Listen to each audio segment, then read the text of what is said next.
Assalamualaikum warahmatullahi wabarakatuh. Halo anak-anak, bagaimana kabar kalian hari ini? Semoga kita dalam keadaan baik-baik saja.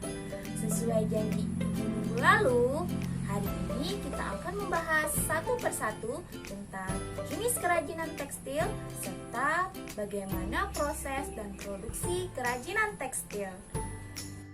Kerajinan yang pertama yaitu kerajinan batik. Kerajinan batik adalah kegiatan berkarya seni menggunakan bahan lilin yang dipanaskan dan menggunakan alat cantik atau kuas untuk membuat pola gambar atau motif yang dioleskan di selembar kain. Teknik pewarnaannya menggunakan teknik tutup cermin. Adapun alat dan bahan yang digunakan dalam kerajinan ini adalah kain putih atau kain polos, malam atau lilin, dan zat pewarna untuk mewarnai pakaian. Adapun alatnya berupa kompor dan wajan, canting, baskom, dingklik, gawangan, dan panci. Ini adalah sekilas tentang proses membatik pada kain. Prosesnya diawali dengan membuat pola batik pada kain. Setelah itu, dilanjutkan dengan proses meletakkan malam atau lilin yang sudah dicairkan pada kain dengan menggunakan canting sesuai dengan pola. Tahap selanjutnya yaitu proses pewarnaan pada kain sehingga menghasilkan kain batik yang diinginkan.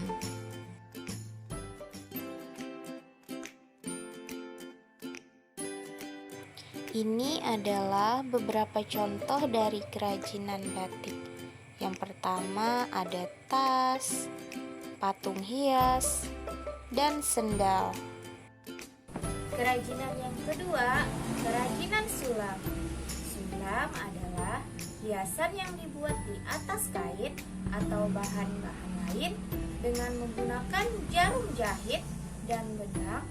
Selain benang, hiasan untuk sulaman dapat menggunakan bahan-bahan seperti potongan logam, mutiara, manik-manik, bulu burung, pita, dan payer. Alat dan bahan untuk menyulam meliputi kain sulam, benang sulam, pita, pemindangan, jarum sulam, kapur jahit, jarum pentul, dan gunting. Ini adalah proses kerajinan sulam. Pertama-tama, siapkan alat dan bahan. Selanjutnya, menggambar pola pada kain. Setelah pola digambar, lalu pasang pemindangan sesuai dengan desain. Setelah itu, siapkan pita dan benang dan memasangnya pada jarum. Proses selanjutnya, menyulam benang sesuai dengan pola yang ada.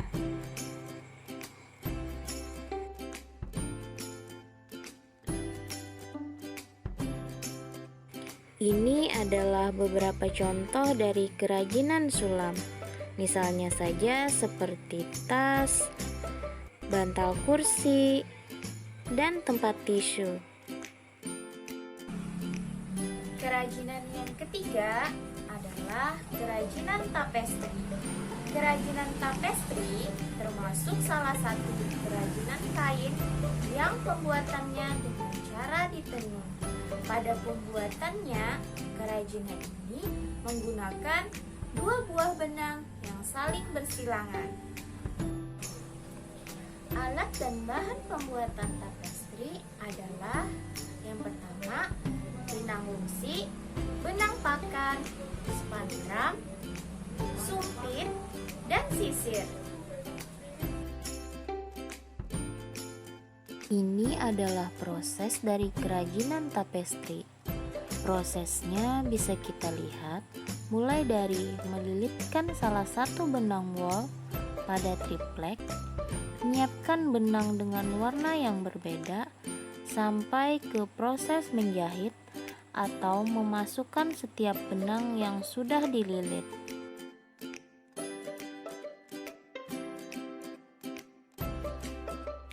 Bisa kalian lihat, ini ada beberapa contoh dari kerajinan tapestri.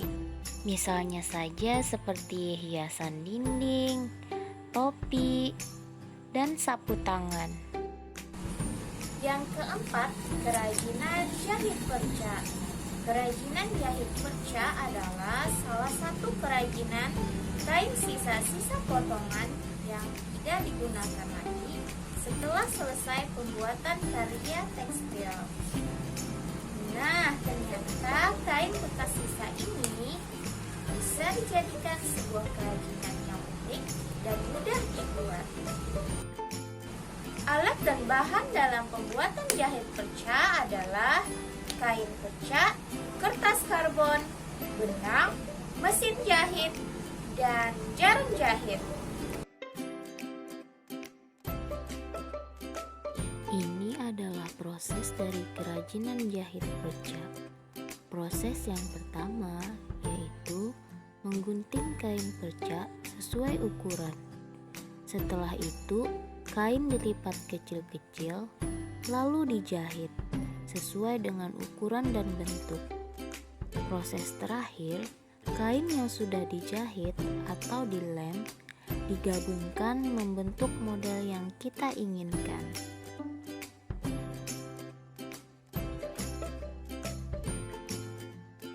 Bisa kalian lihat di sini ada beberapa contoh dari kerajinan jahit perca. Misalnya saja seperti bantal kursi, tas, sendal, dan bunga hias. Yang kelima, kerajinan jahit tindas. Jahit tindas biasanya disebut dengan quilting. Quilting merupakan salah satu teknik menghias permukaan kain dengan potongan tertentu untuk membentuk sebuah motif yang unik. Potongan-potongan kain tersebut lalu ditindas dengan model jahitan jelujur yang ukurannya harus sama jika dilihat dari mana saja.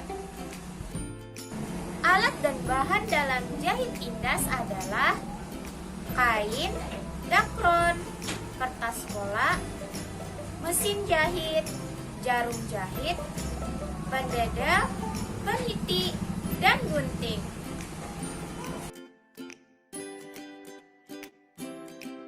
Ini adalah proses dari kerajinan jahit tindas.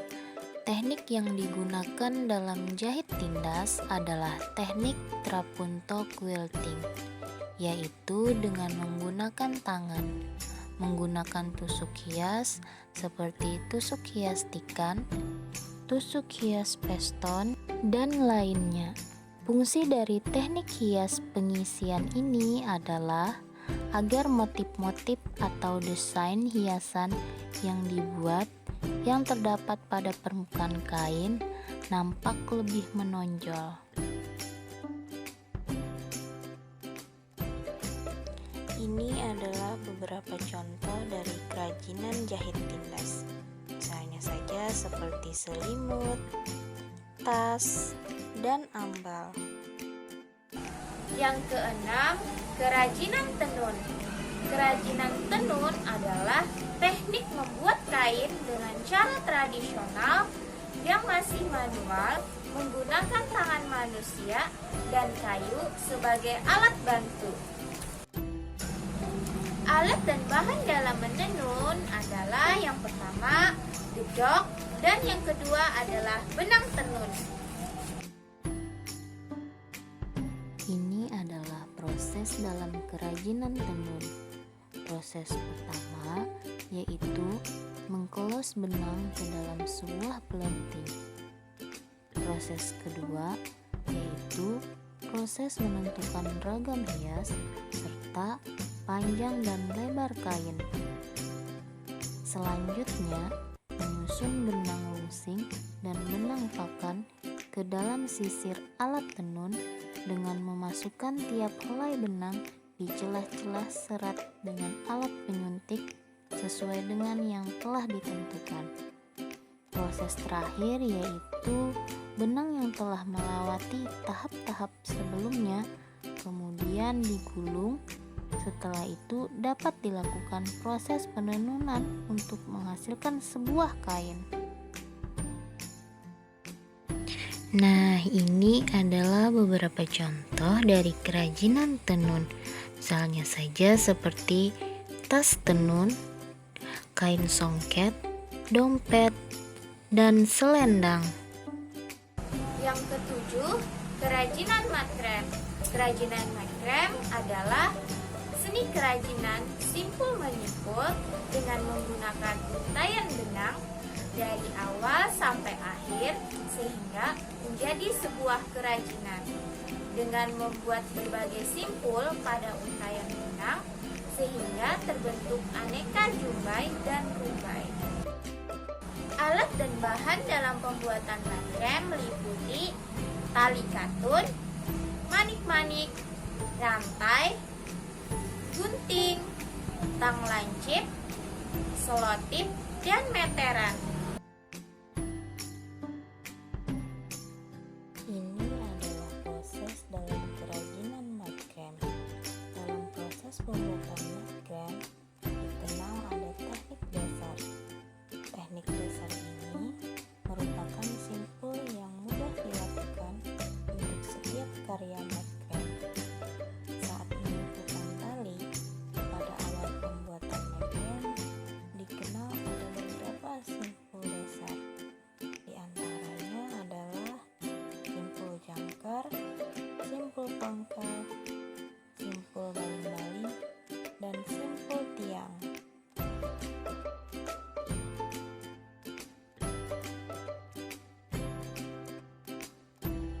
Bisa kalian lihat ini ada beberapa contoh dari kerajinan makrem. Misalnya saja seperti tempat bunga gantung, ada tas, gelang, dan lampu hias. 8. Kerajinan cetak saring. Kerajinan cetak saring sering disebut dengan sablon. Sablon adalah salah satu teknik proses cetak yang menggunakan layar atau screen dengan kerapatan tertentu dan umumnya berbahan dasar nilon atau sutra. Layar ini kemudian diberi pola atau gambar desain yang dibuat sebelumnya. Alat dan bahan dalam pembuatan cetak saring adalah yang pertama diazol, kain atau baju polos, kertas, cat tekstil, screen atau layar, rakel, isolasi, cutter, dan kuas.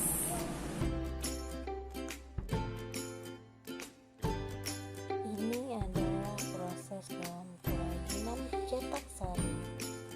Proses pengerjaannya adalah dengan menuangkan tinta di atas layar dan kemudian disapu menggunakan palet atau rakel yang terbuat dari karet. Satu layar digunakan untuk satu warna, sedangkan untuk membuat beberapa warna dalam satu desain harus menggunakan satu alat agar hasilnya menjadi maksimal. Nah, ini ada beberapa contoh dari kerajinan cetak saring. Misalnya saja seperti hiasan kupu-kupu, hiasan motif bunga, dan motif pada kain. Sampai di sini dulu pembelajaran kita pada hari ini. Semoga kalian dapat mengerti dan bisa memahami penjelasan Ibu. Ibu akhiri, wabillahi taufiq wal hidayah. Wassalamualaikum warahmatullahi wabarakatuh.